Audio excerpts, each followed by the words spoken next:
That moment, when life and death were separated by nothing but a single decision, and an innocent man was made the victim of that choice.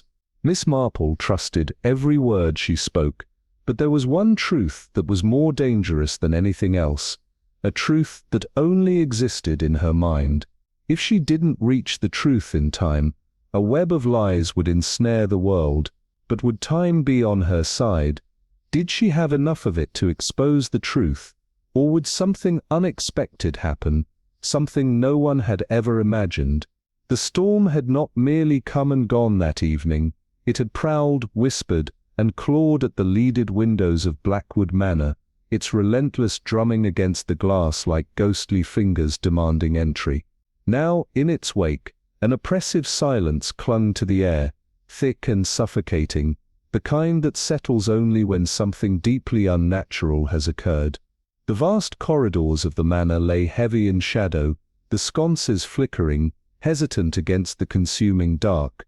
Eleanor Graves, housemaid to Lord Alistair Blackwood, had never been one for superstitions or flights of fancy, but the moment she crossed the threshold of the study, her breath hitched, her pulse a cold, sharp thing in her throat. There, slumped grotesquely beside the grand mahogany desk, lay Lord Blackwood himself, his body twisted at an unnatural angle, his vacant eyes fixed on something beyond the grave. A pool of crimson had seeped into the intricate weave of the Persian rug, a deep and ruinous stain, while a heavy brass candlestick, its surface slick with something dark and unmistakable, lay discarded mere inches from his outstretched fingers, as if wrenched from his grasp in his final futile struggle. The ornate clock on the desk had toppled, its delicate face shattered upon the floor, the fractured hands frozen at 8:15 p.m., a silent, unblinking witness to the horror that had unfolded. Eleanor could not move, her fingers trembled against the doorknob, a strangled breath escaping her lips as the cold weight of realization pressed upon her chest. And then, as if her body had finally caught up with the horror her mind had already absorbed, she screamed, a raw, piercing sound that cut through the manor's oppressive stillness like the shattering of glass.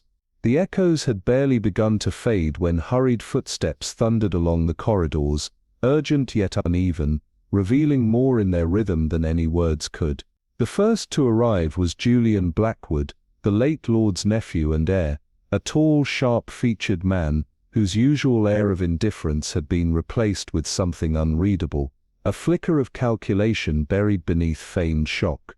Behind him Mrs. Langley, the stern-eyed housekeeper, materialized like a wraith from the shadows, her expression one of grim finality rather than surprise, as if she had seen too much of the world to be rattled by death.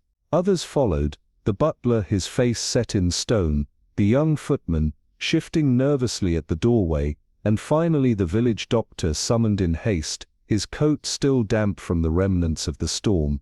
They stood in uneasy silence, each absorbing the scene in their own way, each crafting their own thoughts, some in horror, others in cold measured assessment. But Eleanor saw none of them, her gaze remained fixed upon the lifeless figure of Lord Blackwood, her lips quivering in a whisper only she could hear, "He's gone, he's really gone." Julian's eyes, dark and unreadable, did not leave his uncle's form. His voice, when it came, was steady, too steady. "Doctor, I believe you should confirm what we all already know." Dr. Ashford knelt beside the body, his fingers methodical as they pressed against cooling skin. A moment passed, heavy and unbearable, before he exhaled. "He's been dead for at least an hour," he murmured. Julian's expression did not change, save for a slow, measured blink. "Murder then," he said at last. Dr. Ashford's gaze flickered toward the bloodied candlestick, the grim confirmation unspoken yet absolute. By the time Constable Harris arrived, trailing in the imposing figure of Inspector Hale from Scotland Yard, the halls of Blackwood Manor were already thick with whispers. The village, small and insular, had wasted no time in stretching truth into tantalizing fiction. The murder of Lord Blackwood, a man both influential and deeply despised, setting off a wildfire of speculation. Over tea in her modest yet well-kept cottage, Miss Eugenia Forsyth listened with quiet intrigue to the breathless recounting of Mrs. Whitmore, the vicar's wife, whose recounting of the crime was embellished with the sort of dramatic flourishes that turned scandal into legend. They say, though you know how servants gossip, that his head was bashed quite terribly, blood everywhere, absolutely ruined that exquisite Persian rug, and poor Julian, standing there in such a state of shock. Though if you ask me, dear, he's always had a rather acquisitive nature. Miss Forsyth, her knitting needles clicking in steady rhythmic succession, did not look up. Shocked, was he? She murmured.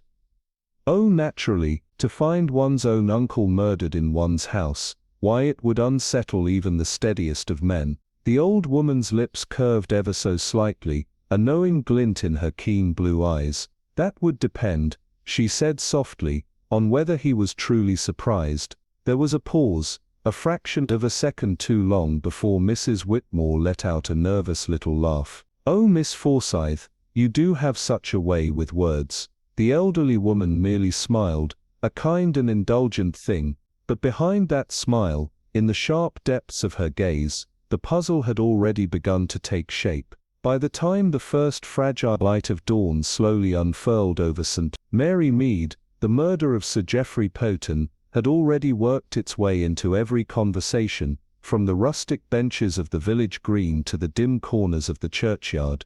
What had once been a sleepy village, wrapped in the routine predictability of afternoon teas, quiet walks down moss-covered lanes, and long pauses during games of bridge, now buzzed with an undercurrent of strange, almost palpable energy. Whispers, thick with excitement and fear, darted from one mouth to the next, each version of the story changing in subtle ways with every retelling, growing wilder, more dramatic, as the hours passed.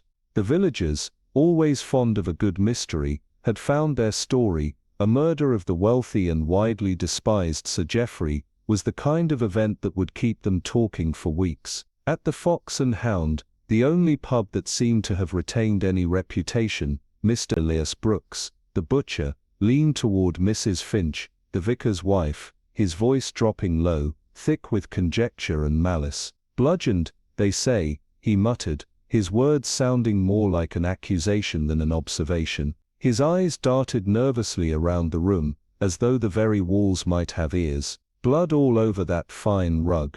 Quite the mess, Mrs. Finch gasped, a gloved hand pressed to her chest, her voice faltering. Mr. Grayson, surely not. He's such a mild-mannered man, always so precise. Mild men have tempers too, Brooks retorted sharply, and his fingerprints were all over the weapon. Plain as day. Mrs. Finch's eyes widened, the words sinking in as the horror of the accusation began to take root. She opened her mouth to speak, but no words came out, and she pressed her gloved hand tighter against her lips as though to keep back her own suspicions.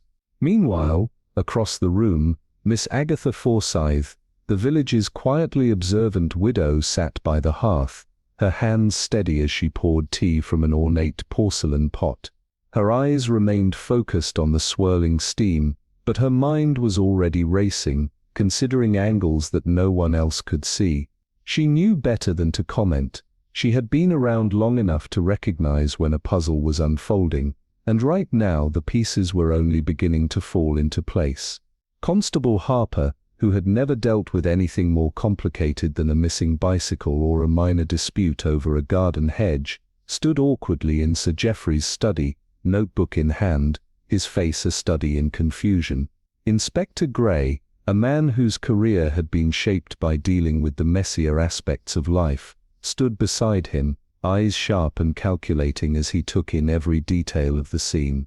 "No doubt about it," Gray muttered, his voice calm but filled with grim certainty. Flipping through his notes he continued, "Grayson was last seen entering Ponton Manor at around 8 p.m., which fits with the timing of the murder." He gestured toward the shattered clock on the mantelpiece, its hands frozen at 8:15. The victim was struck at exactly 8:15, as the broken clock suggests. His gaze flicked over to the murder weapon, a solid brass candlestick, sitting neatly on the evidence table. Its ornate handle, once polished to a gleaming sheen, was now marred by deep red stains. "And here's the evidence," Gray said, his tone indifferent, but his eyes betraying the satisfaction of a case all but closed. "Fingerprints.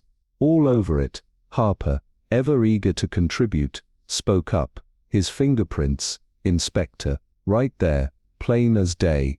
Gray's gaze turned cold, as if the simplicity of the case was now closing in on Grayson. The silence that followed felt heavy, as though the walls themselves were holding their breath, waiting for the final verdict. At last, Gray sighed, a long drawn-out exhalation of air, and snapped his notebook shut. "All right," he muttered, "let's have him in."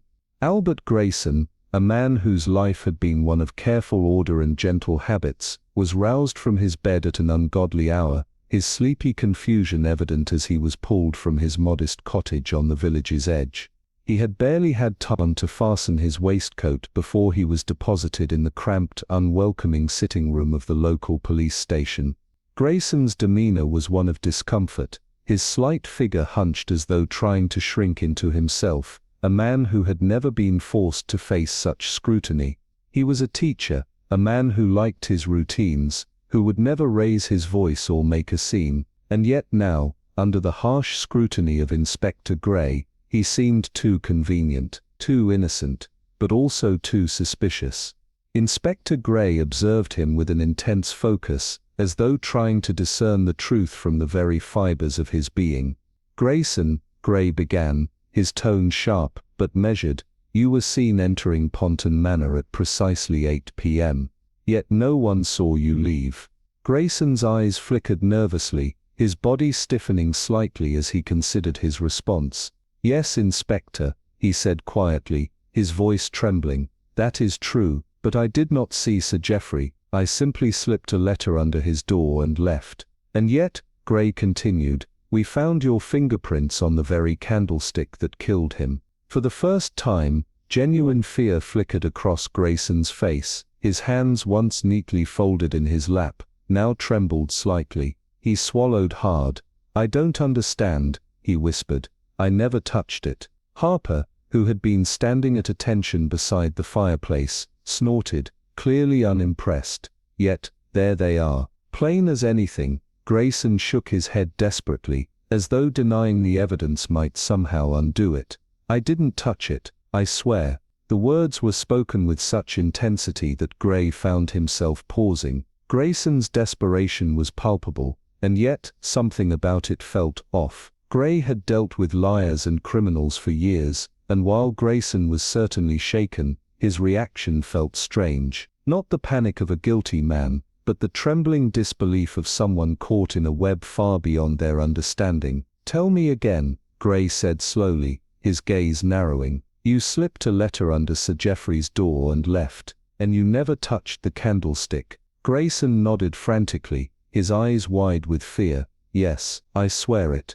I didn't do it." Gray exhaled sharply through his nose, his mind turning over the possibilities. It seemed too easy, too neat. And yet, there was a nagging feeling at the back of his mind, something about Grayson's fear, the vulnerability in his eyes, that didn't sit right. Could it be that Albert Grayson was truly innocent, or had the man found a way to hide his guilt beneath a carefully crafted exterior of mildness? As the village of St. Mary Mead buzzed with fervent whispers, the arrest of Albert Grayson was the centerpiece of every conversation, drawing a mixture of shock, satisfaction, and a growing sense of dark intrigue. By noon, the village's streets were filled with murmurs of disbelief that the mild-mannered schoolteacher, the man who had never raised his voice beyond a polite murmur, could be capable of such a gruesome crime. The rumors swirled through the tea-room, thick as smoke, with every villager offering a piece of speculation, their voices growing louder as they fed off one another's fears and excitement. Mrs. Finch, practically giddy with the scandal, leaned in, her eyes wide, clutching her teacup. "His fingerprints on the weapon," she whispered breathlessly. "What more could we possibly need?" Across from her, Miss Marple, calm as ever, smiled faintly, her knitting needles clicking away in a steady rhythm. "One often needs quite a bit more," she murmured softly, her gaze drifting past Mrs. Finch, her thoughts already weaving into a complex web of questions. Mrs. Finch, caught up in the frenzy, rambled on, but Miss Marple's mind was elsewhere, her eyes narrowing slightly as the first threads of doubt began to weave themselves into a dangerous pattern. The village had its story, but Miss Marple knew better than anyone that appearances could be deceiving, and as the trial approached, she found herself watching every move with an unsettling sense of foreboding. The courtroom at Mellor Desi's was grand yet stifling, the oak-panelled walls casting a shadow over the proceedings, as if they themselves were holding their breath. Trials in the sleepy village were rare, and the entire town turned out to witness the spectacle. Albert Grayson, now standing in the dock, looked every bit the part of the accused. He was a schoolteacher, quiet, respectable, yet here he was, charged with the brutal murder of Sir Geoffrey Poton. The case was unfolding with unnerving speed, every step moving with the certainty of a ticking clock, and the pressure on Grayson mounted with each passing moment. Mr. Arkell Lennox, the sharp-eyed silver-haired barrister for the Crown, stood up with practiced grace, his voice cutting through the heavy silence. Members of the jury, the case before you is simple. A man is dead, and a schoolteacher stands accused with motive, opportunity, and evidence that cannot be ignored. His words settled over the room like a heavy shroud, suffocating any hope of doubt. As the trial progressed, Emily Carter, the maid from Poton Manor, took the stand, her face pale, and her hands trembling as she spoke. She recalled the events of that night with a nervous falter, her voice unsteady as she described the strange visit of Mr. Grayson. "I remember thinking it odd," she said. "He never called at that hour, but I thought nothing of it. Later, I passed the study, and I thought I heard raised voices." Her eyes flickered to the accused, then quickly away, a silent confession of her unease. Lennox pressed her gently. "You mean to say you overheard an argument?" She nodded reluctantly, the weight of her words hanging in the air, and a murmur rippled through the courtroom, as if the very walls were leaning in, listening for the truth. All the while, Miss Marple sat quietly in the back, her expression unchanged, but her mind working at a pace that none could match. The puzzle was unfolding, and she could already feel the twists and turns waiting to be uncovered. The trial was no simple matter, and she knew the truth was far from what it appeared. The gallery fell into a thick, expectant silence as Lennox, the Crown's counsel, allowed his question to settle in the air. "Did you recognize any of the voices?" he asked, his tone smooth and calculating. Emily Carter, the maid, fidgeted in the witness box, her hands twisting nervously in her lap. "I wasn't sure, sir," she stammered. Lennox's smile was thin, almost patronizing. "Come now, Miss Carter. Surely you would recognize Sir Geoffrey's voice, having worked for him all these years." Emily hesitated, the weight of his gaze pressing down on her. "Yes, sir," she whispered, her voice barely audible. "I recognized Sir Geoffrey's voice." Lennox pressed further, his eyes sharp. "And the other voice, was it Mr. Grayson's?" There was a long pause, one that stretched between them like a taut wire. Finally Emily lowered her gaze, resigned. "I think so, sir," she murmured, her words heavy with reluctant admission. The courtroom seemed to hold its breath. The next witness, Tobias Pratt, the retired watchmaker, took the stand with a sense of relish, his chest puffed out beneath his garish checkered waistcoat. Lennox regarded him with an air of polite detachment. "Mr. Pratt," he began, his voice smooth like velvet, "please tell the court what you heard on the evening of the murder." Mr. Pratt cleared his throat with great importance. "Well, sir," he began, "I was just locking up my shop when I saw Mr. Grayson walking toward Poton Manor. I thought it odd, him coming at such a late hour. He's not one for late visits, you see. Then just a short while later, I heard shouting, loud voices, angry voices. I couldn't make out all the words, but I did hear Sir Geoffrey say something about not getting away with it, and something about ruining him." The court rippled with excitement at the mention of such damning words. Lennox turned slightly toward the jury, as though to silently say, "There you see." He turned back to Mr. Pratt. "And did you recognize the other voice?" Pratt hesitated, his face twitching with uncertainty. "Well, no, sir, not exactly," he stammered. Lennox's eyebrow arched in silent disbelief. "Not exactly." It was muffled, sir, but it was a man's voice, sounded agitated. Lennox leaned forward, his voice laced with tension. "And you assumed it was Mr. Grayson?" Mr. Pratt, now clearly uncomfortable, nodded. "Well, yes. Who else would it be?" In the back, Albert's defense counsel, Mr. Darlington, a man more eager to please than competent, mumbled an attempt to undermine the testimonies, but the damage was done. The pieces of the puzzle had been set. Emily Carter had seen Albert Grayson enter the manor. Mr. Pratt had heard an argument, with Sir Geoffrey's accusations still echoing in the air, and the murder weapon bore Grayson's fingerprints. Circumstantial evidence, yes, but undeniably damning. The jury was gone for less than an hour before returning, their faces grim and unyielding. The foreman, a ruddy-faced farmer, stood up and cleared his throat. "We find the defendant, Albert Grayson, guilty of murder." A collective breath was drawn, sharp and full of disbelief. Albert for the first time sagged under the weight of the words, his fingers gripping the wooden railing in front of him.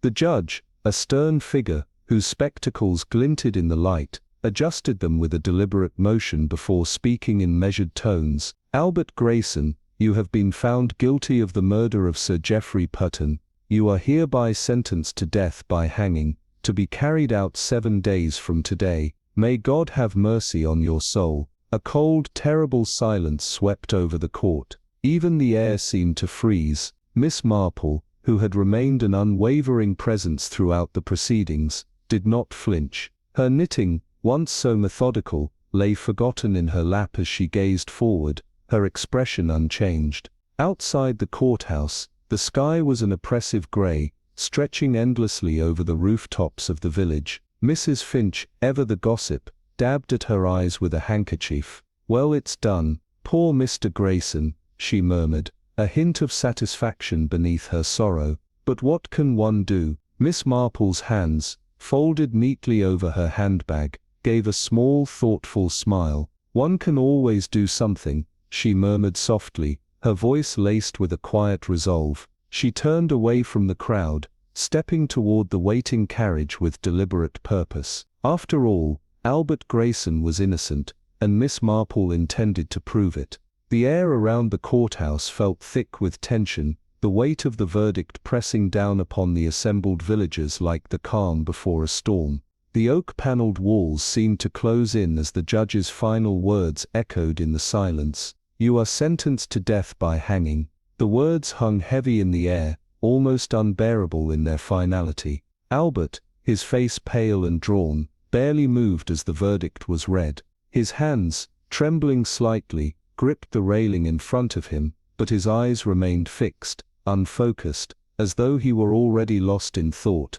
somewhere far beyond the judgment of the court. Miss Marple watched him intently, her sharp blue eyes reflecting a deeper understanding of the truth that no one else could yet see. At the corner of his mouth, Albert exhaled softly, a breath that seemed to carry the weight of the entire room. The whispers in the gallery began to swell, rising like a tide as the enormity of the sentence sank in. 7 days, just 7 days, no years of appeals, no drawn-out delays, just a swift, unrelenting finality that settled heavily over the courtroom. The judge gathered his papers with deliberate precision, the sound of rustling parchment punctuating the grim silence that had fallen. The guards, moving with quiet efficiency, approached the dock, and the trial, with all its drama, its false accusations, its tangled testimonies, was over. Albert's gaze lifted, steady and unnervingly calm, as he scanned the sea of faces in the gallery. For the briefest of moments, his eyes met those of Miss Agatha Marple, sitting quietly in the back. She did not flinch, did not look away, as if she too understood something that no one else in the room could. By the time the villagers returned to St. Mary Mead, the verdict had transformed from a mere fact to an almost mythical legend. The once tranquil streets, with their gentle rattle of carts and the occasional murmur of conversation, now hummed with eager speculation. At the Fox and Hound, The usual discussions of weather and church affairs were discarded, replaced entirely by fervent debates over Albert Grayson's guilt. "I never would have thought it," Mrs. Harrison, a stout woman known for her sweeping pronouncements, declared, her voice thick with disbelief. "Albert Grayson, a murderer, fingerprints don't lie." Mr. Nedham, the butcher, nodded sagely, his brow furrowed in agreement. "Arguing with a man the very night he turns up dead. Might as well have signed his own confession." Mrs. Finch, the vicar's wife, sipped her tea thoughtfully, her lips pursed. "I must say, I always found Mr. Grayson rather distant. Not unkind, but distant, like he carried some great burden on his shoulders." "Well," Nedham said, shaking his head, "it'll be the noose for him come Friday." The words hung in the air, heavy and final, like the toll of a bell. A few seats away, Miss Marple stirred, her fingers moving with practiced precision as she added a single lump of sugar to her tea. "Fingerprints don't lie," she murmured, her voice soft, almost absent. "But people do." Nedham frowned, unsure of whether to be offended. "Miss Marple, you're not suggesting the jury got it wrong, are you?" "Oh, not at all," she replied, her tone pleasantly neutral. "Juries are very good at following the facts they are given. The difficulty I find is ensuring they have the right facts in the first place." A curious silence followed her words, and she let it linger just long enough before taking another sip of tea, her expression unreadable. By the time Miss Marple returned to her modest cottage, the night had fully settled over St. Mary Mead. The only sound was the quiet ticking of the grandfather clock in the hallway, marking time as it passed relentlessly, as it always did. She removed her hat and placed it carefully on the stand, but did not immediately light the lamp. Instead, she stood for a long moment at the window, gazing out over the dimly lit streets, her sharp blue eyes narrowing, as though seeking something just out of reach. Something was wrong, not wrong in an obvious way, no glaring contradiction, no missing evidence that would send the case into turmoil. No, it was something more subtle, something too neat, too convenient. Albert Grayson had been convicted on 3 crucial points: motive, he had argued with Sir Geoffrey; opportunity, he had been seen entering the manor, but no one saw him leave; and physical evidence, his fingerprints were on the murder weapon. All of it was damning, all of it perfectly arranged. And that, Miss Marple thought, was precisely the problem: too tidy, too conclusive. She sat in her favorite chair, folded her hands in her lap, and let her mind wander back over the trial. Emily Carter's testimony, Mr. Pratt's recollection of the argument, the fingerprints on the candlestick. It was all too convenient. Albert Grayson, a man known for his mild, bookish nature, for his meticulousness, he would have been careful, and yet his fingerprints had been found so clearly, so perfectly placed on the weapon. A curious thing indeed. She reached for her knitting basket, her fingers moving instinctively over the familiar wool. "Now, Agatha," she murmured to herself, her voice soft with determination, "let's see who else might have had a reason to wish Sir Geoffrey dead." She would begin in the morning. 7 days wasn't a long time, but she thought it would be enough. The Emford prison, where Albert was to be held, was a grim place. A squat grey stone building with thick iron-barred windows that let in little light, and even less warmth. The air was thick with the scent of damp stone and resignation, the kind of place where time seemed to have no meaning, where it collected like dust in the corners. Miss Agatha Marple, small and unassuming in her well-pressed tweed coat, stepped into the visitor's room, her eyes sharp and calculating. The clock was ticking, and Miss Marple had only 7 days to unravel the truth. Miss Marple entered the chamber with a look of mild interest, as if she had simply arrived early for tea. Her sharp, observant eyes scanned the room, taking in the grim surroundings with the same quiet curiosity she reserved for any puzzle. The stout guard, his face permanently creased with a scowl, led her toward the heavy wooden door that separated the convicted from the free. "You've got 15 minutes, he grunted, unlocking the door with an audible clunk, and stepping aside. Miss Marple nodded politely, the faintest smile curling her lips. I shouldn't think I'll need more than that. Beyond the door, sitting stiffly on a narrow bench, was Albert Grayson, the man who had been tried, convicted, and sentenced to death in what felt like the blink of an eye. He was thinner than she remembered, his spectacles crooked on his nose, the weight of his circumstances apparent in the haggard set of his features. He looked up as she entered, and for a fleeting moment, relief flickered across his face, only to be replaced by something more guarded. Miss Marple, he said, his voice hoarse but steady, this is unexpected.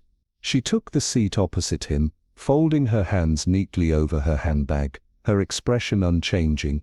Yes, well, she said pleasantly, I thought it was high time I had a proper conversation with you. It seems a great many people have been speaking about you, Mr. Grayson, but very few have taken the trouble to speak to you. Albert gave a small humorless smile. I don't imagine there's much point now. The jury's made their decision. Juries are very efficient creatures, Miss Marple replied in her usual mild way, but efficiency and correctness are not always the same thing, wouldn't you agree? Albert studied her for a moment, then gave a slight, almost reluctant nod. Tell me, Mr. Grayson, she continued, her tone light but her gaze unwavering, about the night of the murder. I should very much like to hear it from you. Albert exhaled, running a hand over his hollowed-out features, the wariness in his eyes deepening. There isn't much to tell, he said at last. I left my cottage a little before 8. I'd written a letter to Sir Geoffrey, nothing contentious, just an appeal, I suppose. Miss Marple prompted gently. He was planning to evict you. Yes, Albert chuckled bitterly. I thought I might reason with him, put my case on paper since the man didn't care to listen when I spoke. So you walked to the manor, slipped the letter under the door of his study, and left. Miss Marple's fingers twitched slightly over her handbag. That's right, and you did not enter the study? Miss Marple asked, her tone calm, but probing. I did not, Albert replied. And yet the prosecution claims your fingerprints were on the murder weapon. Albert's hands tightened into fists on the table, a flash of frustration crossing his face. I cannot explain that, Miss Marple. I only know that I never so much as touched it. A small pause settled between them, long enough for a thought to take root in Miss Marple's mind. And this letter of yours, Mr. Grayson, she continued, her voice steady, what became of it? Albert shook his head, his jaw tight with suppressed emotion. It should have been found in the study, but when the police searched the room, it wasn't there. Miss Marple's eyes sharpened, a subtle flicker of intrigue crossing her face. How very odd. Albert let out a slow breath, his voice tinged with a mixture of resignation and bitterness. Inspector Crack believes I never wrote it at all, that it's a fabrication, an attempt to explain my presence at the house that night. Miss Marple did not answer immediately. Instead she reached into her handbag, and withdrew a small folded square of paper. Albert's brow furrowed in confusion. What's that? Miss Marple unfolded it with delicate precision, revealing a list of things that seemed unusual. Just a little list of my own making, she said softly, a record, you might say, of things that don't quite add up. Albert leaned forward, curiosity overtaking his despair. Go on. Firstly, Miss Marple began, her tone calm but unyielding. If you did indeed leave a letter under the door, then someone must have removed it before the police arrived. Albert's eyes widened slightly, his face paling. Secondly, Miss Marple continued, your fingerprints on the murder weapon, they are very tidy. Albert echoed, his confusion deepening. Oh yes, Miss Marple nodded, her voice almost too sweet, perfectly clear, perfectly damning. But a man like yourself, Mr.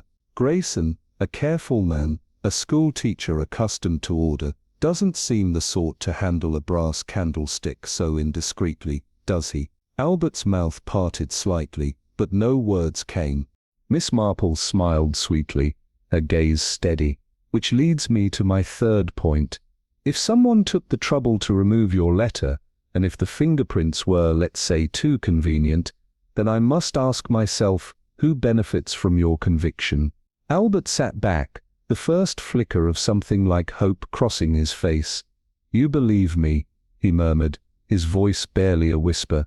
Miss Marple tilted her head, her expression unreadable. "Oh, my dear Mr. Grayson, it does not matter what I believe," she said softly. "It matters only what I can prove." She glanced at the clock on the wall, then rose to her feet, smoothing the wrinkles from her skirt with practiced elegance. 7 days, she said quietly. 7 days is all I have, but I believe it will be enough. Miss Marple adjusted her hat as she stepped out into the crisp morning air, her mind already weaving together the threads of the case. 7 days is quite a lot of time, if one knows how to use it properly, she murmured to herself, the words hanging in the cool, autumn-breathed air. With that she turned and left the precincts of the village, her steps purposeful, though to the casual observer, she appeared as if on an ordinary walk. The scent of damp earth and fallen leaves filled the air, the quiet serenity of early autumn belying the storm of whispers that swirled through St. Mary Me. In the greengrocer's shop, at the post office, even in the muted hush of the parish church, the murder of Sir Geoffrey Peyton remained the subject of every conversation. "I always said he had a queer look about him," declared Mrs. Harrison, arranging a neat row of cabbages outside her husband's shop. "Not in an unkind way, of course. Very light man, but the quiet ones are the ones you must watch." Mr. Needham, the butcher, who had appointed himself an expert on matters of justice, nodded solemnly. "It's the evidence, see? His fingerprints were on the candlestick. That sort of thing speaks for itself." Miss Marple, standing quietly by a display of apples, did not interject. She merely smiled, handed over her coins, and departed. And yet, as she made her way back toward the modest warmth of her cottage, her thoughts were already far from the village's chatter. The evidence had spoken, yes, but had it told the truth? Seated comfortably in her parlor by the crackling hearth, Miss Marple reached for her knitting basket, not because she had any intention of knitting, but because the rhythmic action helped her think. Albert Grayson had sworn without hesitation that he had never touched the murder weapon, yet the brass candlestick, its heavy base stained with Sir Geoffrey's blood, had borne his fingerprints, clear, incriminating. Too clear, perhaps. Miss Marple paused, her fingers hovering over the soft wool. It was a strange thing, was it not? A man would grip a candlestick so firmly, then leave it behind in such an obvious manner. If Albert had been foolish enough to strike Sir Geoffrey in a moment of rage, surely he would have wiped it clean, or at the very least dropped it in haste, with no time to leave such pristine marks. But the fingerprints had been perfect, too perfect, as if placed there deliberately. Miss Marple resumed her knitting, a small gleam of satisfaction in her eye. That, she thought, was something worth exploring. That afternoon, under the guise of a polite social call, Miss Marple visited Emily Carter, the maid who had testified against Albert Grayson. Emily lived in a modest cottage just beyond the village green, a neat, comfortable place for a woman in service. The door was opened by Emily herself, a young woman with anxious eyes and a pale complexion, who quickly smiled when she saw her visitor. "Oh, Miss Marple, what a surprise," she said, smoothing her apron with unnecessary care. "Yes, Miss Marple," she added, almost too quickly, "what a dreadful business, isn't it? The trial, all those terrible questions." Miss Marple's smile was kind but probing. "One can hardly blame you for being quite out of sorts," she said, stepping inside without invitation. "It's not easy to witness such things, and worse still to have them dragged up before the entire village, is it?" Emily hesitated, then nodded, her lips trembling slightly. "It has been rather awful," she confessed. Miss Marple settled herself into the small, tidy sitting room, taking in the modest furnishings, the lace curtains drawn neatly across the windows, giving the room a sense of tranquility that seemed almost at odds with the storm of emotions swirling in Emily's eyes. "You must be very brave," Miss Marple remarked softly, "to have spoken so clearly at the trial. Such a terrible thing to witness, of course, seeing Mr. Grayson enter the house that night. I mean. Emily swallowed, her voice cracking slightly. I only told the truth, Miss Marple, she said, her hands twisting in her lap. Miss Marple nodded gently, though her blue eyes twinkled with a sharpness that Emily failed to notice. Oh, naturally, dear, Miss Marple said, her tone soft but insistent. But if I might ask, you said you saw him through the study window, did you not? Emily nodded a little too quickly, her eyes darting to the side. Yes, I was outside, near the garden path, she replied, her voice barely above a whisper. Miss Marple tilted her head slightly, her gaze unwavering. Ah yes, she said, thoughtfully, such a difficult angle, isn't it? Emily's fingers twitched in her lap, and a flush spread across her pale cheeks. I beg your pardon, she stammered. Miss Marple folded her hands primly, her voice becoming almost too polite. The study windows are quite high, dear, and face the back garden. If I remember correctly, from the side garden one wouldn't have a very clear view inside at all, certainly not clear enough to identify a person so definitively. A long heavy silence settled over the room. Emily's throat bobbed as she struggled to maintain her composure, her nervousness palpable. Oh, she whispered, her voice cracking, I suppose I might have been mistaken about where I was standing. Miss Marple smiled, her eyes gleaming with an understanding that made Emily feel suddenly small. Of course, dear, she said, sweetly, the words hanging in the air like a delicate web waiting to trap a fly. Quite understandable, Miss Marple said softly, her voice almost a whisper, as she studied Emily with a gentle but knowing gaze. Memories can be so troublesome, can't they? One can be so certain of something one day, and then, well, the next it all becomes a little muddled. Emily forced a smile, her hands fidgeting nervously in her lap, but the tension in her shoulders and the slight twitch of her fingers betrayed the unease that simmered beneath her calm exterior. Miss Marple, ever observant, noticed everything, the way Emily's breath caught slightly when she spoke, the way her eyes darted just a little too quickly when the subject of the trial came up. I shan't trouble you further, my dear, Miss Marple continued, rising from her chair with deliberate grace, adjusting her gloves with an almost exaggerated slowness. It's always such a pleasure to see you, but do take care with what you remember. People are so quick to believe what they hear, aren't they?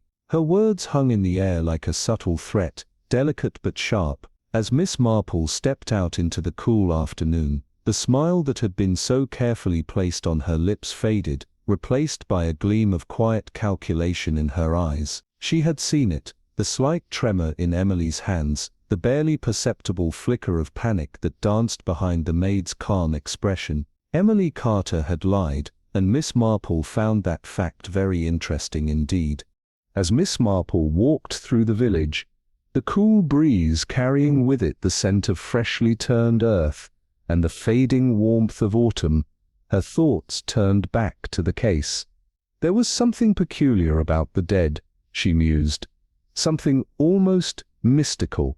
In life, a man might be disliked, even feared, but the moment he is murdered, he acquires a certain nobility, a kind of tragic grandeur that hadn't been there before.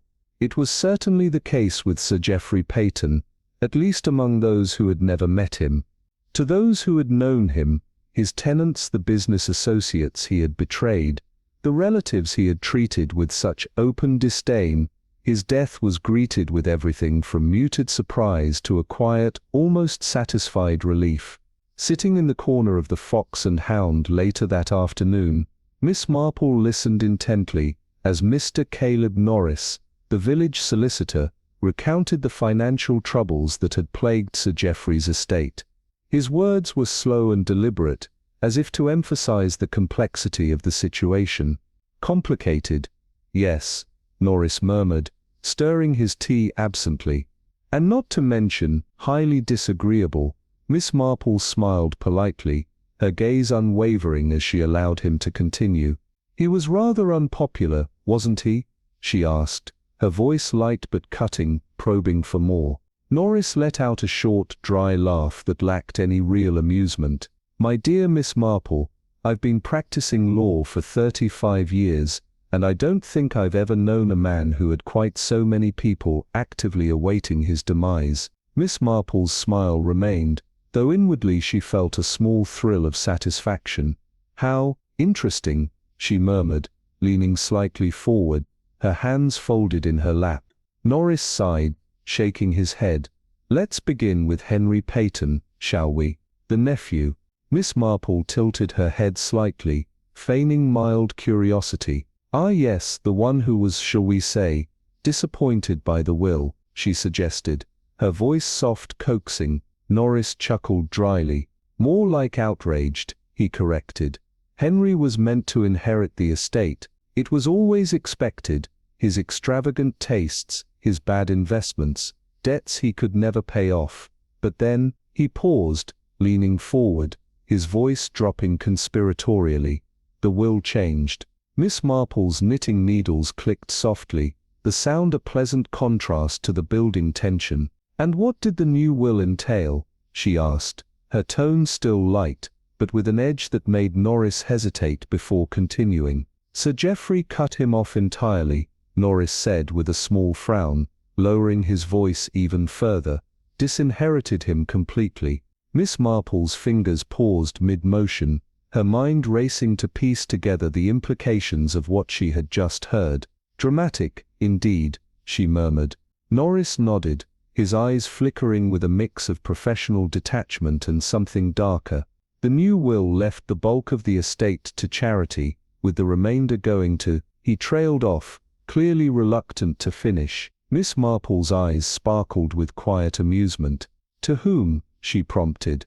Norris sighed, as though burdened by the weight of the secret he was about to reveal. "Emily Carter," he said, the name slipping from his lips like a reluctant confession. Miss Marple did not react outwardly, but inwardly, her mind raced. Emily Carter, the same maid whose testimony had helped convict Albert Grayson, was now linked to Sir Geoffrey's death, not only through her testimony, but through the inheritance of his estate. The pieces were falling into place, slowly but surely, and Henry of course contested the will, even before the murder, Norris continued, claimed his uncle had been manipulated. Miss Marple sipped her tea, her eyes fixed on Norris as she absorbed every word.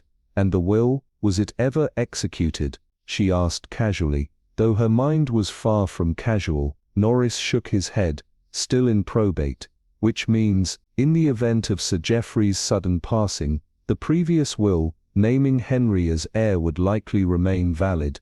Miss Marple's knitting needles clicked once again, the rhythm steady and deliberate. "How very interesting," she murmured to herself, her thoughts darkening with the weight of new revelations. Later that afternoon, Miss Marple made her way to the home of Mr. Tobias Finch, a retired banker, who had once been a business associate of Sir Geoffrey. Finch, however, made it clear that he had not been entirely pleased with his association with the late baronet. The two sat in Finch's study, a room lined with shelves of leather-bound books, the faint scent of old paper and pipe smoke clinging to the air. "A shrewd man, Sir Geoffrey," Finch began, his voice cool and precise. "And a greedy one." Miss Marple raised an eyebrow, her tone measured.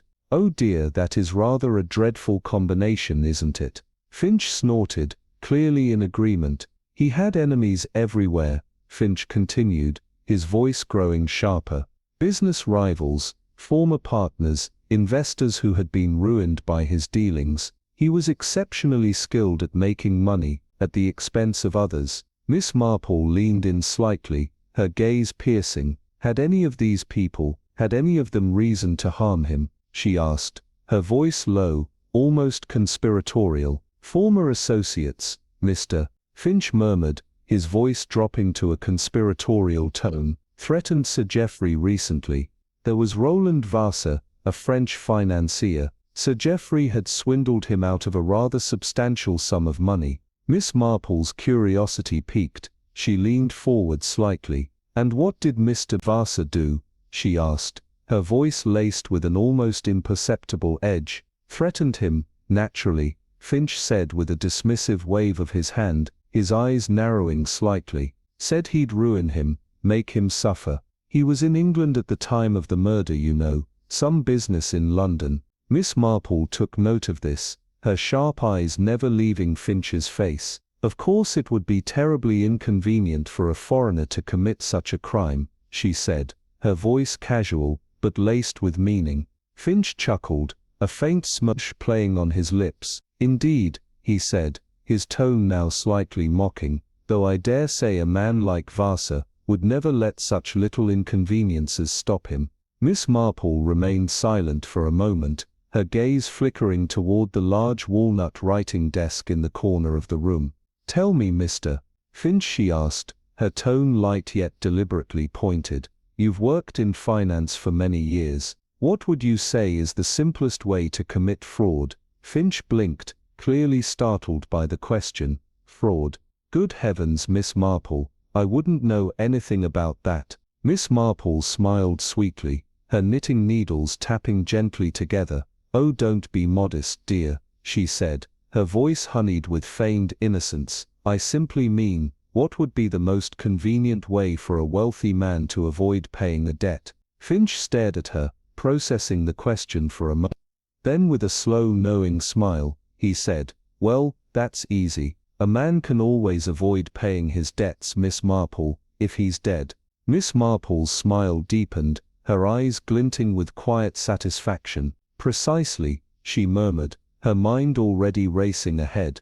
By the end of the day, Miss Marple had compiled a rather impressive list of suspects. Henry Peyton, the disinherited nephew who stood to regain his fortune if Sir Geoffrey died before the new will was finalized. Emily Carter, the maid named as a beneficiary, and a woman who had already proven herself willing to deceive, Roland Vassar, the cheated financier, with both the motive and the opportunity. And then, of course, there was Albert Grayson, still languishing in his prison cell, awaiting his unjust execution. Miss Marple closed her notebook with a soft snap, her expression mild yet determined. Yes, she mused quietly, there were many who had reason to want Sir Geoffrey dead, but only one had taken it upon themselves to see it done. The question, however, remained, who? And more importantly, how much time did Miss Marple have left to uncover the truth? The reading of a will, Miss Marple had always believed, was one of the most revealing moments in the afterlife of a wealthy man. It had a way of distilling human nature to its raw essence: greed, resentment, relief, even delight, though the latter was often veiled by a thin mask of grief. But what happened when there was no will to read at all? This question occupied Miss Marple's thoughts as she sat in Caleb Norris's dusty office, her knitting needles clicking softly as the solicitor paced behind his desk, muttering to himself. "It was here," Norris said, for the third time, running a hand over his thinning hairline, his frustration mounting. "It was right here." Miss Marple tilted her head, her gaze fixed on him with quiet curiosity. "The new will, you mean?" she asked, her tone deceptively light. Norris sighed heavily, the weight of his frustration evident. "Yes," he said, his voice tinged with exasperation. "I drafted it myself. 3 months ago, Sir Geoffrey had made up his mind. He was adamant that Henry would inherit nothing. Everything, the estate, the accounts, the lands, was to go to charity." Miss Marple's eyes twinkled with interest. "And to Miss Emily Carter?" she prompted. Norris shot her a sharp look, but then resigned. He nodded. "A modest sum," he admitted reluctantly.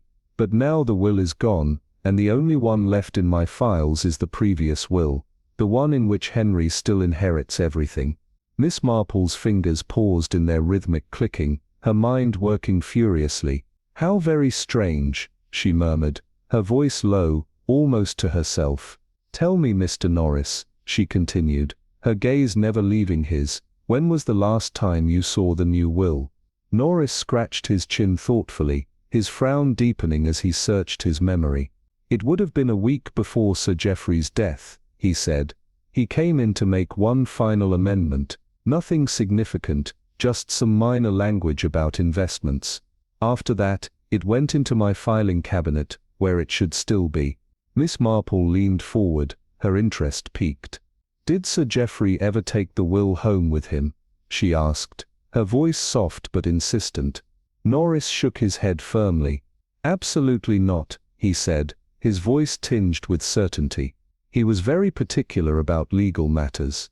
Miss Marple's eyes narrowed slightly, her mind racing. Then if it was not Sir Geoffrey who removed it, she mused aloud, someone else must have done so before or after his death. The solicitor blinked at her as the realization struck. "But who would have had access?" he asked, his voice tinged with confusion. Miss Marple smiled sweetly, her expression as mild as ever. "Why, dear Mr. Norris," she said, "that is precisely the question, isn't it?" Later that afternoon, as Miss Marple walked through the village, her mind worked with quiet precision, each new piece of information fitting into place. Sir Geoffrey's death had been remarkably well timed, at least for one particular person, Henry Peyton. The missing will, the restoration of Henry as heir, everything pointed to him. But there was one more thing that Miss Marple knew she must uncover before it was too late. The identity of the true murderer, and the method by which they had ensured Sir Geoffrey's death, was yet to be revealed. But Miss Marple had a habit of solving such mysteries with unparalleled accuracy, and she was determined to do so once again. Miss Marple murmured to herself, counting off the possibilities with the same careful precision as if tallying stitches on her knitting needles. Two options, she thought, her brow furrowing slightly. One, the will was stolen before the murder, suggesting someone had been planning this for quite some time. Two, the will was stolen after the murder, indicating an opportunistic thief. Either way it leads to one undeniable truth: whoever took the will was very likely the murderer. Her thoughts were interrupted by the faint creak of the floorboards beneath her feet, as she moved toward the door of Ponton Manor that evening. It was Henry Peyton who greeted her with the same studied politeness, his impeccable tailoring and smooth smile belying the tension in his eyes. "A pleasure as always, Miss Marple," he said, ushering her inside. The heavy oak furniture, the portraits of long-dead Pontons staring down at her, and the lingering scent of cigar smoke all painted a picture of wealth and privilege. Yet there was an underlying coldness in the air that Miss Marple didn't fail to notice. "Such a tragic business," she said as she took a seat, her voice laced with feigned sympathy. "Sir Geoffrey's murder, of course, and now the dreadful confusion surrounding his will." Henry's jaw tightened ever so slightly, but his expression remained smooth. "Ah yes, that unfortunate business," he replied, his voice cool and practiced. "A terrible shock." Miss Marple's eyes twinkled with a knowing glint as she leaned forward, her voice soft yet pointed. "One imagines it must have been quite the surprise for you, Mr. Peyton." Henry laughed lightly, leaning back into his chair, the corners of his mouth curved to a half smile. "I don't see why," he said, his tone nonchalant. "My uncle was always an unpredictable man. He changed his mind about things often." Miss Marple nodded thoughtfully, her knitting needles clicking together. "Oh, of course, though I suppose you were aware that in his last will, he had chosen to leave you nothing." Henry took a sip of his brandy, his gaze never wavering from hers. "So I've heard," he replied, his voice smooth, betraying no hint of concern. Miss Marple's smile deepened. "How fortunate then," she said, her voice almost too sweet, "that the previous will has surfaced, the one that leaves you everything." Henry's face remained unreadable, the silence stretching between them. Then finally he exhaled, setting his glass down with deliberate slowness. "Miss Marple," he said, his voice cool but edged with a hint of something more dangerous, "I do hope you're not suggesting that I would stoop to stealing my uncle's will." Miss Marple's knitting needles clicked together once more.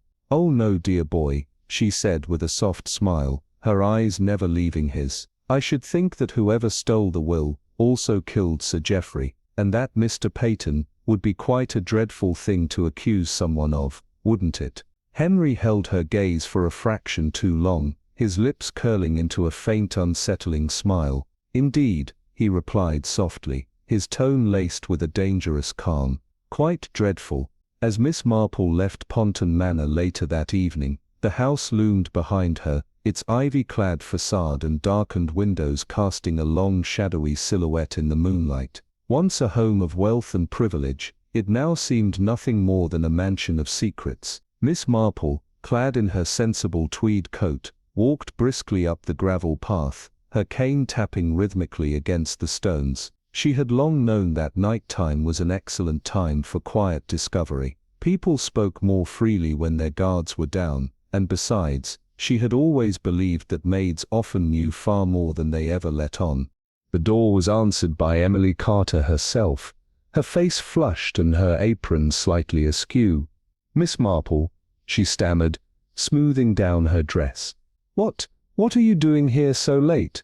Miss Marple smiled warmly, her voice soft but carrying an undercurrent of sharp intent.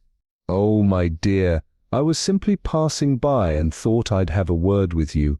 Such a dreadful thing, this business with poor Mr. Grayson, isn't it? And you having to testify must have been terribly distressing." Emily's eyes flickered nervously toward the staircase, where Miss Marple could almost hear the housekeeper, Mrs. Train, lingering just out of sight. "Of course, miss," Emily replied quickly, her voice tight. "Come in." Miss Marple stepped inside, taking in the dimly lit hallway, the faint scent of furniture polish, and the distant creak of floorboards overhead. The house seemed to whisper its secrets, and Miss Marple had learned long ago to listen.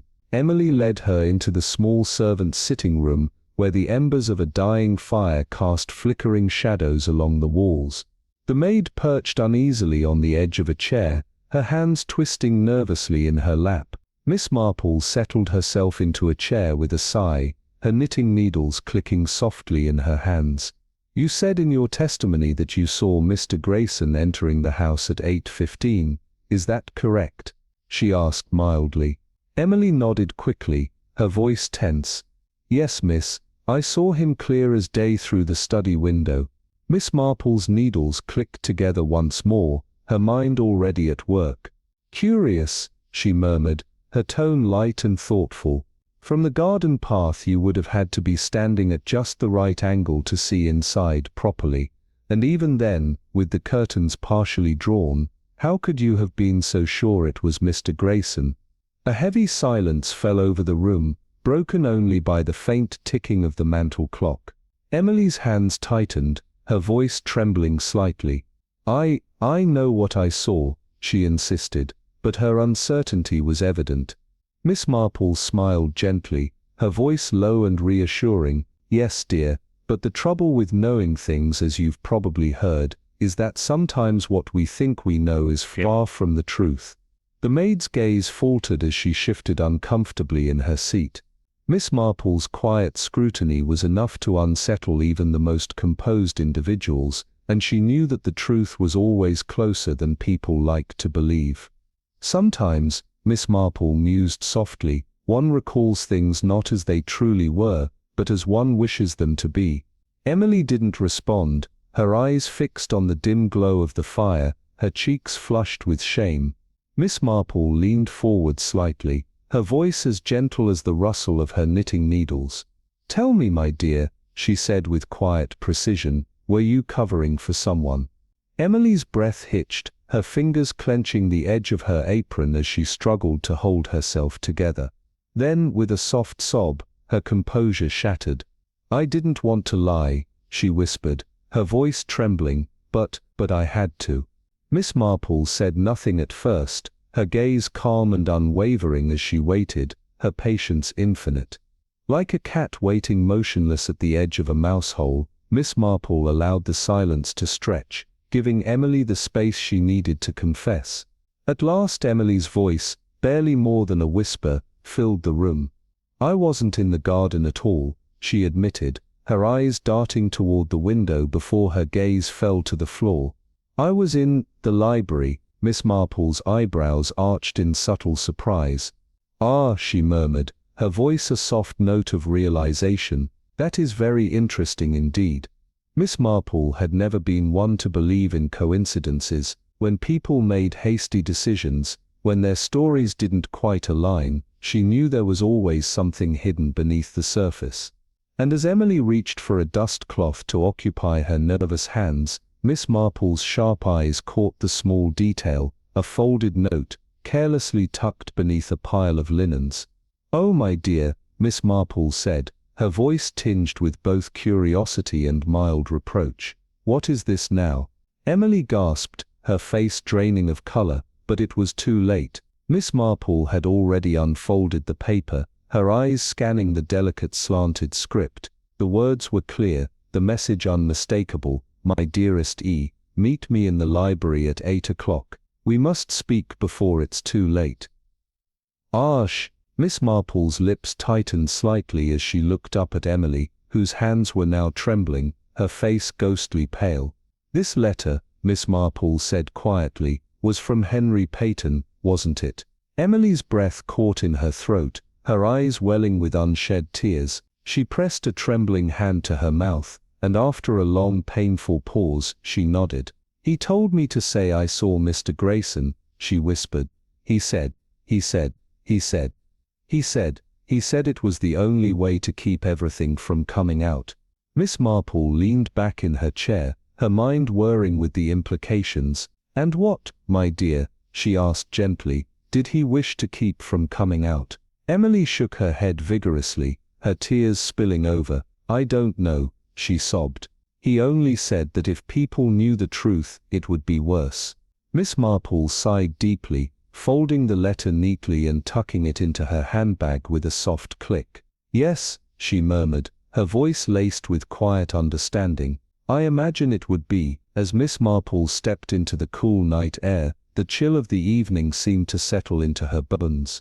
Her thoughts raced, the quiet intensity of her mind unraveling the threads of the mystery piece by piece. Emily Carter had not only lied about her whereabouts, she had been with Henry Peyton at the very moment Albert Grayson was supposed to be committing the murder, and that, Miss Marple realized, meant two things. First, Henry had an alibi, an inconvenient one perhaps, but an alibi nonetheless. Second, if Henry had an alibi, then whoever had killed Sir Geoffrey had done so without his involvement, and that, Miss Marple thought, changed everything. She glanced back at the looming manor, its silhouette casting a shadow against the flickering candlelight that escaped through the curtains. Someone had gone to great lengths to frame Albert Grayson. Someone had made sure that the real murderer stayed hidden in the shadows, and someone had wanted Henry Peyton out of the picture entirely. The case was beginning to unravel, and whoever was behind it had just made a fatal mistake. Miss Marple adjusted her hat and set off briskly toward the village, her mind already working out the next steps. The night in St. Mary's was always the same, quiet, peaceful, the streets bathed in the dim glow of the street lamps casting long shadows across the cobblestone pathways. As Miss Marple made her way home, the crisp, cool air felt refreshing, almost cleansing.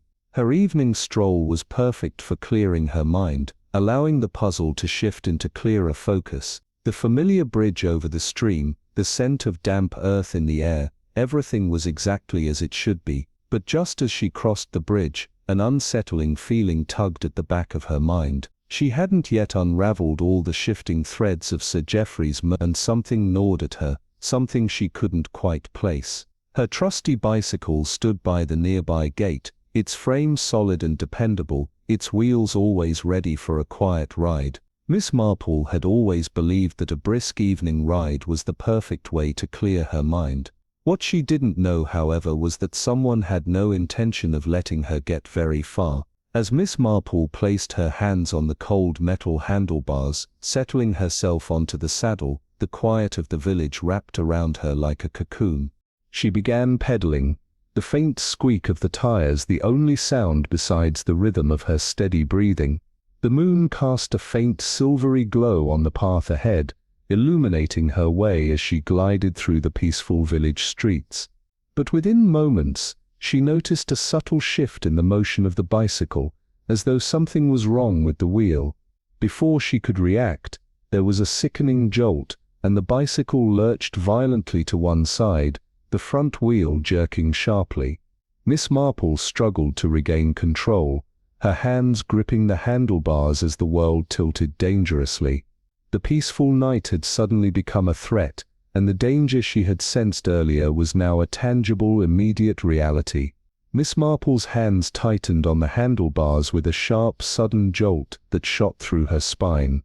The world seemed to spin as the front tire of her bicycle buckled, the spokes twisting out of alignment, the wheel locking in place with an audible crack. A cold rush of panic surged through her as she fought for balance, her pulse hammering in her ears, the gravel path beneath her feet shifting like a slip of sand. The tires were no longer moving freely, the rubber had been slashed, the spokes deliberately bent, and the tire now sagged uselessly. With a quick, desperate effort, Miss Marple swung her legs over the saddle, her feet landing in the damp grass at the edge of the path. Her breath came in short, frantic bursts as she stumbled away from the wrecked bicycle, her mind already shifting into overdrive, analyzing every detail. The quiet night had been disrupted, and it was clear now someone had tampered with her bicycle, ensuring she wouldn't make it very far. The damage wasn't a mere accident, it was an intentional act, a calculated move to stop her from asking questions. She stood for a moment, catching her breath, the weight of the situation pressing down on her chest. The soft rustle of the wind in the trees seemed almost mocking in its tranquility. "Well now," Miss Marple murmured aloud, her voice tinged with a quiet irony. "It seems someone doesn't want me asking questions." Her sharp mind clicked through the possibilities, piecing together the facts. The sabotage of her bicycle was not just a petty act of mischief, it was a deliberate message, a warning. As she took a moment to gather herself, she knew she couldn't afford to let the incident distract her. With a determined sigh, she began walking back toward the village, her steps brisk and purposeful, each footfall steadying her resolve. The bicycle was a minor inconvenience, nothing more, but the question that gnawed at her now, who had gone to such lengths to stop her from uncovering the truth? By the time Miss Marple arrived at her cottage, she had pushed the moment of panic into the back of her mind.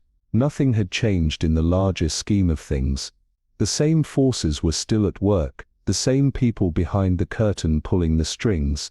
The bicycle's sabotage had been but a small ripple in the water, but the true question remained: who had orchestrated this disruption, and why?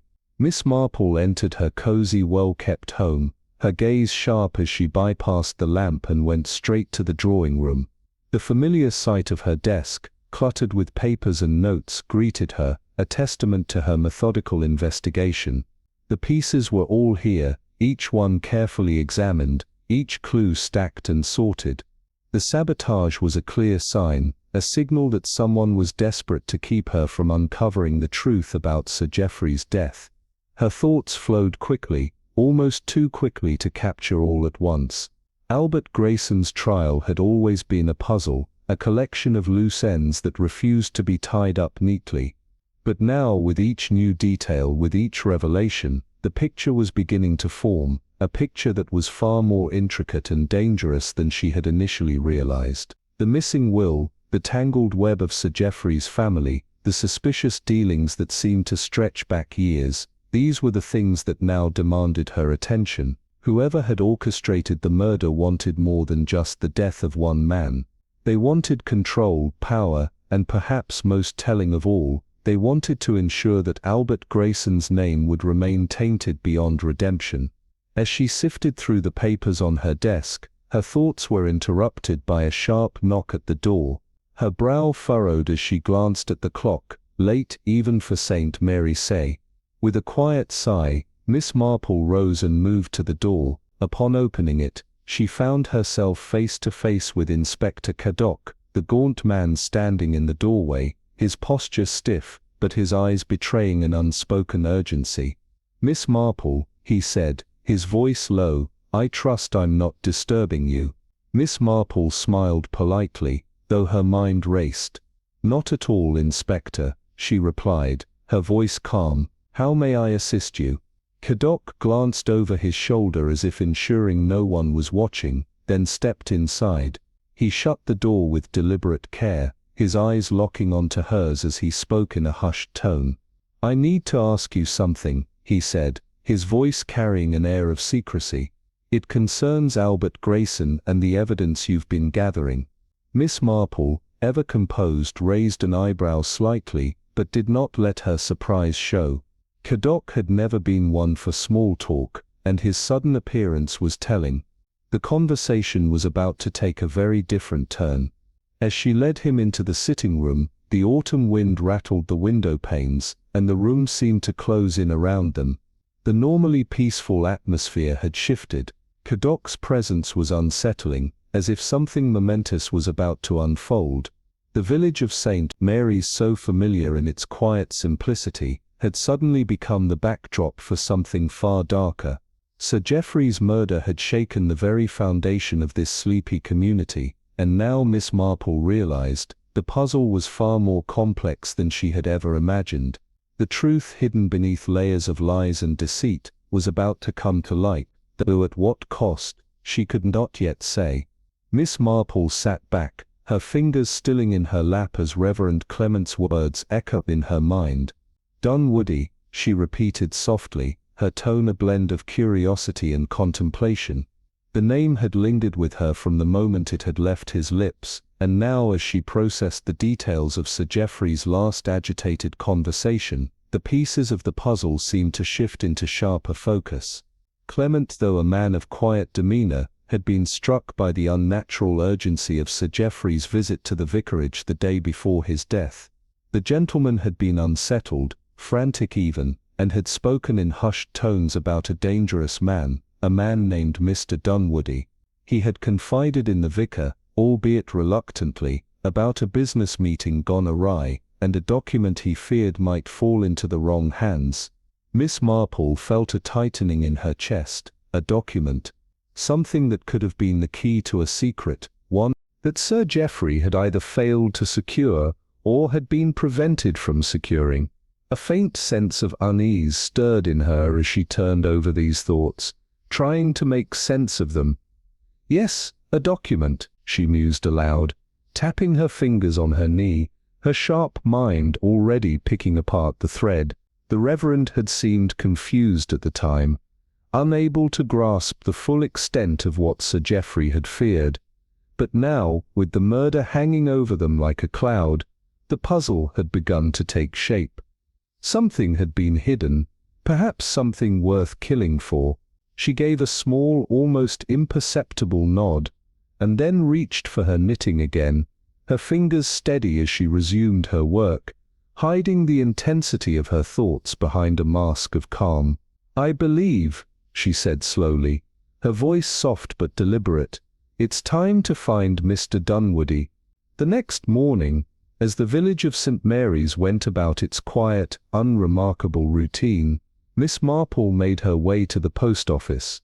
Mrs. Hayward, the ever-efficient postmistress, greeted her as usual, her spectacles perched on the tip of her nose. "Ah, Miss Marple," she said, her voice brisk. "What can I do for you today?" "I was wondering," Miss Marple began, her tone casual, "if you might have any record of a Mr. Dunwoody passing through St. Mary's in the past week." Mrs. Hayward frowned, her finger tapping thoughtfully against her chin. "Dunwoody, you say?" she repeated, as if testing the name. "Yes, I do recall. He arrived by train on Tuesday morning. I believe he even sent a telegram from here." Miss Marple's eyes brightened. "How very interesting. And do you remember where he was staying?" "The King's Arms, just up the road," Mrs. Hayward replied, nodding matter-of-factly. "Yes, he was there for a couple of days. Very quiet sort, kept to himself. Left suddenly though, the morning after the murder, left before breakfast in fact." Miss Marple's mind raced, her heart quickening with the realization, Mr. Dunwoody had been in town the day before the murder, and the very next morning, he had disappeared. The connection was undeniable. This man, this elusive figure, held a key to the mystery that Miss Marple had already begun to unravel. Her smile was soft, but her thoughts were razor-sharp. "Thank you, Mrs. Hayward," she said sweetly. "You truly are the heart of this village." By midday, Miss Marple found herself at the King's Arms, where the innkeeper, a stout woman, her apron flour-dusted, confirmed the peculiarities of Mr. Dunwoodie's brief stay. He had arrived in the middle of the day, kept mostly to himself, and left without a word the morning after Sir Geoffrey's murder.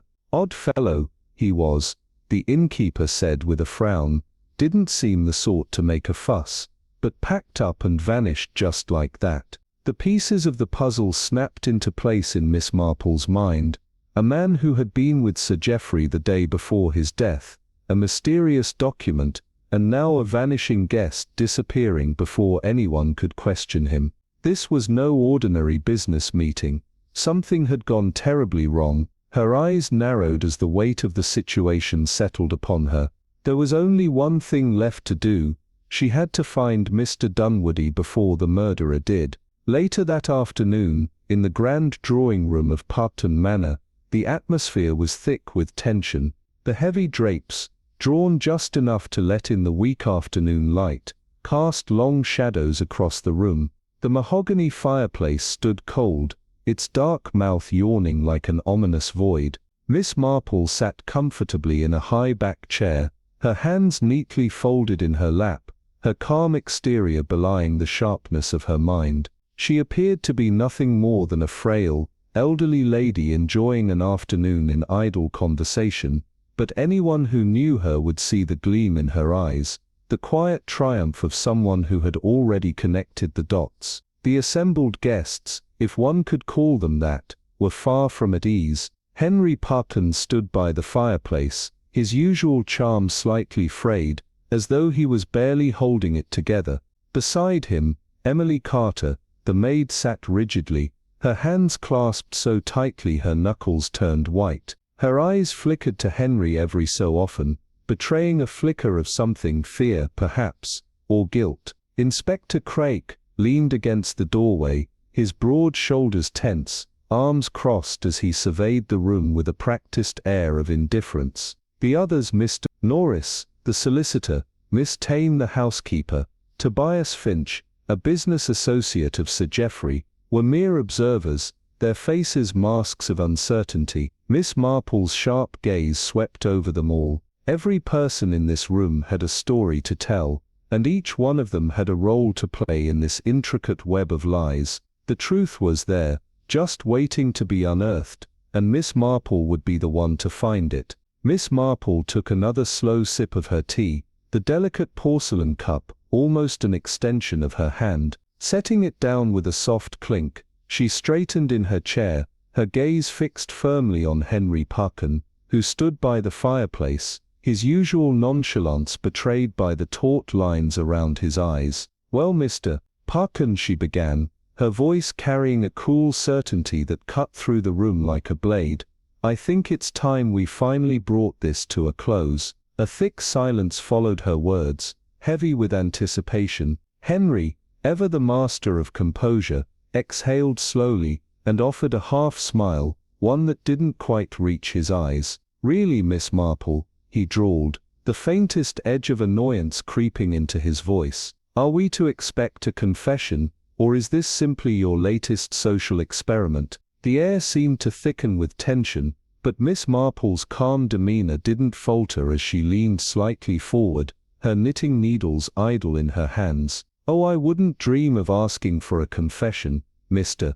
Parkton," she replied sweetly, her tone light as a summer breeze. "That would be rather inconvenient for you, wouldn't it?" His brow twitched, but Miss Marple had already shifted her focus elsewhere, her mind unraveling the threads of the mystery with meticulous care. "There is of course the matter of Mr. Albert Grayson," she began, watching Emily Carter, who flinched visibly at the mention of the name. "The great tragedy of his conviction, which was, shall we say, rather conveniently timed." Emily's fingers twisted nervously in her lap, and Miss Marple allowed herself a small knowing smile before continuing. "And then of course, we cannot overlook the issue of the missing will, the one that vanished just before Sir Geoffrey's untimely death, allowing an earlier version, one that conveniently left everything to you, Mr. Parkton, to remain the only valid document." Henry's face remained perfectly neutral, but the muscle in his jaw twitched as he clenched his teeth, a sign that his composure was beginning to fray. "And then there is the matter of Albert's letter," Miss Marple pressed, her voice light but unrelenting. "The letter he claimed to have slipped under Sir Geoffrey's door on the night of the murder." Norris, the solicitor, frowned deeply, his brow furrowing in confusion. "But that letter never existed," he said firmly, though there was an edge of uncertainty in his voice. "Oh, it did," Miss Marple assured him, her voice like velvet, "but it never reached Sir Geoffrey. You see, someone intercepted it before he had the chance to read it, and that someone," she paused, allowing the weight of her words to settle into the room, "was Emily Carter." A sharp gasp escaped Emily's lips, her hands clenching into fists as she shot to her feet, her face pale. "That's not true," she cried, her voice shaking with panic, but Miss Marple's gaze never wavered. "Oh, but it is, my dear," she said gently, almost pityingly. "You weren't in the garden when you claimed to have seen Mr. Grayson enter the manor, were you?" "No, you were inside, in the library, with Mr. Purton." Emily's face went white, her eyes wide with the dawning horror of being exposed. Henry, on the other hand, stiffened beside her, his gaze darkening. He let out a low, almost amused chuckle. "Quite a performance, Miss Marple," he muttered, shaking his head in mock admiration. "But I'm afraid it's all rather too much for me." Miss Marple, however, was undeterred, her eyes never leaving Emily's face. "You weren't simply lying to protect him, were you, Emily?" she asked, her tone soft yet piercing. "No, you were doing exactly what Mr. Purton needed you to do, provide a false alibi. And in return you were promised a small but generous sum in Sir Geoffrey's new will." The room fell deathly silent, the weight of the revelation pressing down on them all. Henry's mouth twisted into a sneer, but there was a flicker of something else in his eyes, something darker, more dangerous. "Well, well," he said, his voice tinged with amusement. "You do have a knack for storytelling, Miss Marple. I suppose that's what keeps you entertained in this little village of yours." Miss Marple's smile never faltered. "Oh, Mr. Purton," she said, her voice serene but carrying an undercurrent of steel. "It was all rather neatly done, wasn't it? You knew Sir Geoffrey intended to cut you off entirely, knew it the moment that new will was finalized. You knew that once it was executed, you'd be ruined. And so, like any clever man with everything to lose, you decided to act before it was too late." She set her knitting needles down with deliberate slowness, her gaze unwavering. "You stole the will, Mr. Purton, so it would never be executed. And then in your infinite wisdom, you ensured that your uncle never lived long enough to reinstate it." Henry's smile vanished entirely, replaced by a look of barely contained fury. Emily, meanwhile, was shaking her head, her face twisted in disbelief. I didn't mean for this to happen," she stammered, her voice cracking under the pressure of her guilt. "I never knew he was going to "I believe you, dear," Miss Marple interrupted gently, her voice softening as she turned her attention back to the girl. "But that doesn't change the fact that you were an accomplice nonetheless. You took that letter and ensured Sir Geoffrey never read it. You helped Mr. Purton construct his false alibi. And you lied in court, didn't you?" Emily's face crumpled, her body trembling as the full weight of her actions became impossible to deny. "I didn't know he was going to." Her voice broke, and she crumpled into a chair, her sobs echoing through the room. But Henry's hand shot out, grabbing her wrist with a force that made her flinch. "That's enough, Emily," he barked, his face twisted in anger, his grip tightened, and Emily's eyes widened with terror. Miss Marple, however, was unfazed. Her gaze shifted to Inspector Craig, who had remained silent but watchful throughout the entire exchange. "Well, Inspector," she said, her voice calm and almost conversational, "I believe you have enough now, don't you?" Craig exhaled slowly, a long breath of resignation. He stepped forward, reaching into his coat pocket with deliberate slowness. "Henry Purton," he said, his voice cool and authoritative. "I'm arresting you for the murder of Sir Geoffrey Purton. Emily Carter, you will be charged as an accessory to the crime." Emily let out a sob, her body racked with emotion, but Henry merely chuckled darkly, the sound devoid of humor. "Very clever, Miss Marple," he said, his gaze flicking toward her with an unreadable look. "I should have known better than to underestimate a spinster with knitting needles." Miss Marple smiled sweetly, her eyes twinkling with quiet triumph. "Oh, my dear boy," she said softly, "you really should have." Outside, the sky over St. Mary's was a dull steely grey, the morning chill creeping over the cobbled streets as Miss Marple hurried through the village, the final piece of the puzzle clutched tightly in her small handbag. Inside, it contained the crumpled love letter, the ink still legible despite the wear, and it would soon be the key to closing the final chapter of this dark tale. The minutes seemed to bleed away, each one carrying Albert Grayson closer to his fate. The chilling certainty of death hung in the air like a storm cloud, yet despite the gravity of the moment, Miss Marple's movements remained deliberate, composed. She had long understood the importance of time, its passage, its demands, but she also knew the rare instances when the need to act swiftly surpassed all others. This was one of those moments. As she hurried towards the police station, her thoughts raced, already calculating the resistance she would face. Caddock, despite his professionalism, harbored a deep-rooted skepticism toward anyone who dared to play detective outside the confines of the law, especially when that detective seemed to prefer knitting to the finer nuances of criminal investigation. But Miss Marple was no amateur, and she knew, with unwavering confidence, that the truth would not be dismissed so easily. The station loomed ahead, a squat grey building that exuded the cold, sterile air of bureaucracy. Inside, the scent of paperwork and smoke mingled in the cramped room, where Inspector Caddock stood, arms crossed, a cigarette dangling from his lips as he pored over the seemingly endless pile of case files. He looked up as she entered, raising an eyebrow in mild surprise. "Miss Marple," he greeted, his voice gruff, tinged with a polite acknowledgement of her presence. "I wasn't expecting you quite so early." Miss Marple didn't waste a moment. "Inspector, I must speak with you immediately. It's a matter of life and death."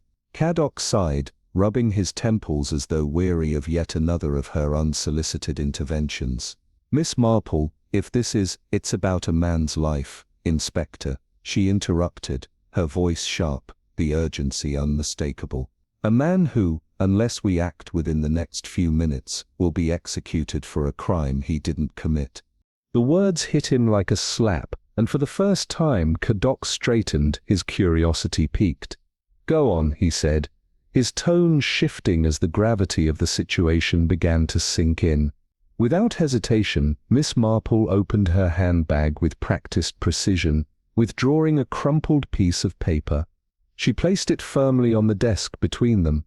"This," she said calmly, "proves beyond a shadow of a doubt that Albert Grayson is innocent, and that Henry Pemberton and Emily Carter are guilty." Caddock picked up the letter, his frown deepening as he read the contents. The handwriting, Henry Pemberton's neat slanted script, was unmistakable. The message itself was short but damning. "My dearest E, meet me in the library at 8 o'clock. We must speak before it's too late." His brow furrowed further as the implications of the letter began to unfold. Miss Marple, ever composed, continued, "You see, Inspector, Emily Carter testified that she saw Albert Grayson entering the manor at 8:15 p.m. But that's impossible. She was in the library with Henry at that exact time." Caddock's gaze shifted from the letter to Miss Marple, the weight of her words pressing down on him. He stared at the paper, his mind working to piece together the narrative she had presented. So, if she lied about this, he trailed off, understanding dawning, then she very likely lied about everything else, Miss Marple finished. Caddock sat back in his chair, exhaling sharply as the implications of her theory settled into his mind. "Damn it, Miss Marple," he muttered, a curse laced with both frustration and grudging admiration. With a small smile, Miss Marple nodded, her expression serene. She had expected his reaction, but time was of the essence. "There's no time to waste. We must stop the execution." Cadoc stood up abruptly, grabbing his coat and hat with a force that suggested his patience was wearing thin. "Get the car," he barked at the constable. "We're going to Malord prison now." As they sped down the road, the sound of the police car's engine drowned out all other thoughts. The air outside was thick with tension, and Cadoc's eyes darted anxiously to the clock, checking it every few seconds. "We're cutting it close," he muttered under his breath, his knuckles white from gripping the wheel. Miss Marple, however, was unfazed, her calm demeanor never wavering. "I calculate we have exactly 9 minutes upon arrival before the execution is carried out," she said softly. Cadoc's eyes flicked to her, alarm flashing in his gaze. "And if we're too late?" Miss Marple didn't answer directly, but her eyes locked with his, a silent understanding passing between them. There was no too late. Not for her. They arrived at the prison gates with mere seconds to spare, the looming structure casting a long shadow over them. The guards at the gate hesitated, confusion flickering across their faces as Cadoc stormed up, flashing his badge. "Stop the execution," he bellowed, his voice commanding. "New evidence has come to light." The guards exchanged uncertain glances, clearly torn between protocol and the authority of the inspector. But before they could respond, Miss Marple stepped forward, adjusting her hat with a careful, deliberate motion, as though she were about to deliver a line from an act of theatre.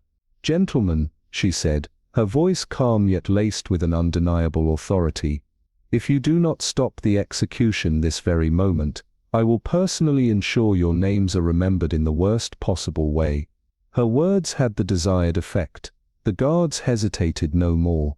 As they rushed to halt the execution, Miss Marple's gaze remained fixed on Albert, who stood at the gallows, his expression a mixture of resignation and confusion. Albert's voice barely reached them, but the question in his eyes spoke volumes. "I don't understand."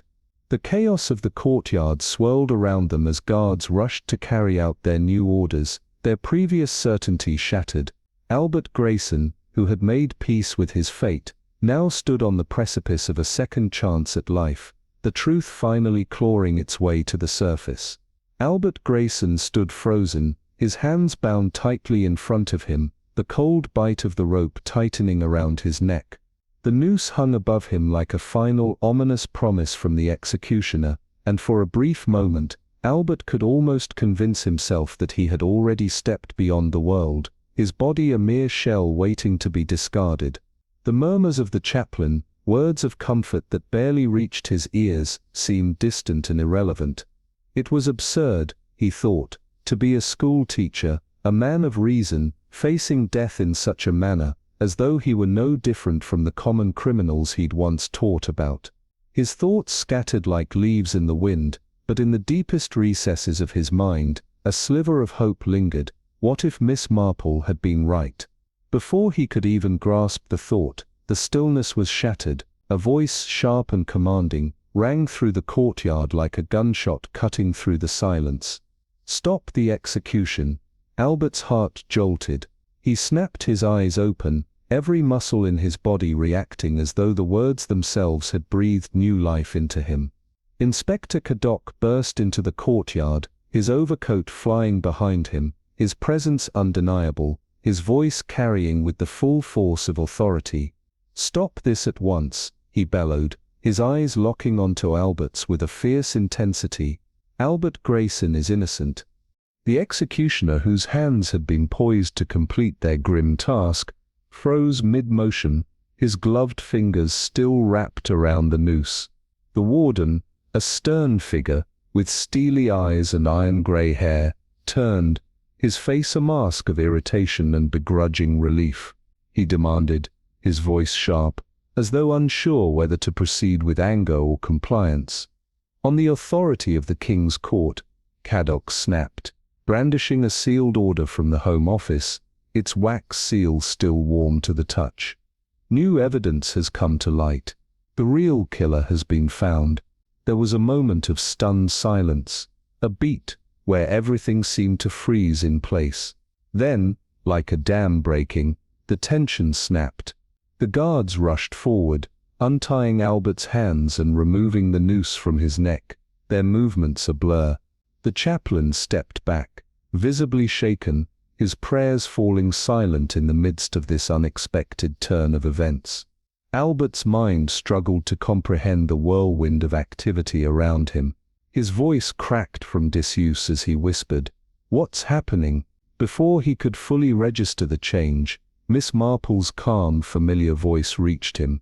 "You're going home, Mr. Grayson," she said, her tone soothing yet filled with quiet authority. Albert turned toward her, his heart pounding in his chest. There she was, Miss Agatha Marple, standing in front of him with her usual grace, her hat pinned neatly in place, her hands folded over her handbag, as though this were merely another social call. She smiled at him, but there was a gentleness in her expression that he rarely saw.